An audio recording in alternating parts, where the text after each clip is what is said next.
Imagine two identical homes listed at the same time. One sells multiple offers over ask in one weekend. The other sits on the market weeks, months, ends up having price reduction after price reduction, and eventually sells for $50,000 less than the first. What was the difference in this identical home?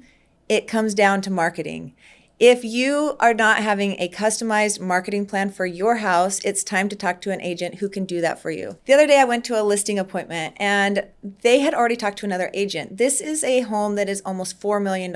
When we were talking about how I would market the home, he said this other listing agent, this other team had come in and said that they were going to call 100 people a day, every day until this house sold, which caused me a little bit of pause. That sounded really interesting to the seller. Like, that's great. They're working so hard. They're going to sell my house. Call 100 people a day, every day until this house sells. And so I started thinking about that. First of all, are $4 million buyers picking up their call from a random cold call? Second of all, if they were to pick up the call from a random cold caller, are they going to set an appointment to go see a random house with a random cold caller? Probably not. Third, how is this team targeting the buyers that are qualified, capable, willing, interested to buy a $4 million home? Most likely they are doing their lead calling and they have a team just calling leads, everyone in a zip code, whatever, and they're just trying to get deals. They're not marketing this $4 million home. So to put it in perspective as well, if there is a customized marketing plan on that same $4 million house, let's just start with something basic that should be standard on every home,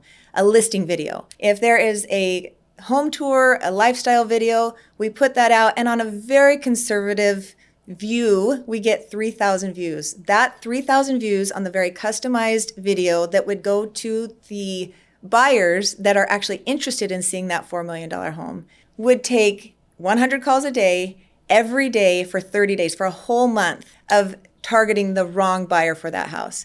That's what we're looking at, is a customized plan versus a standard cookie cutter plan. So I say this to say it really matters who you hire and that you vet and properly ask all of the questions of that real estate agent. How are you going to market my home? So don't get caught so much up in the commissions. That can be a conversation for sure. That's very important.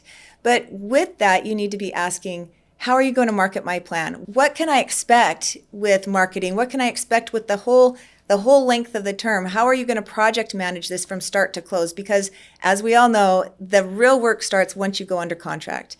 There is a lot of work that goes into marketing, a lot of customized, like I said, targeting to get the buyer there. But then once you go under contract to get it to the closing table, that's where the real work happens. And so you want to make sure and know exactly the process and that you have, like I said, a very personalized marketing plan for your home. If you'd like more information on what a customized marketing plan would look like on your home, reach out. I'd love to talk to you. My name is Amy Peterson. I sell luxury real estate in Arizona. My contact information is in the description of this video. Follow along for more real estate tips.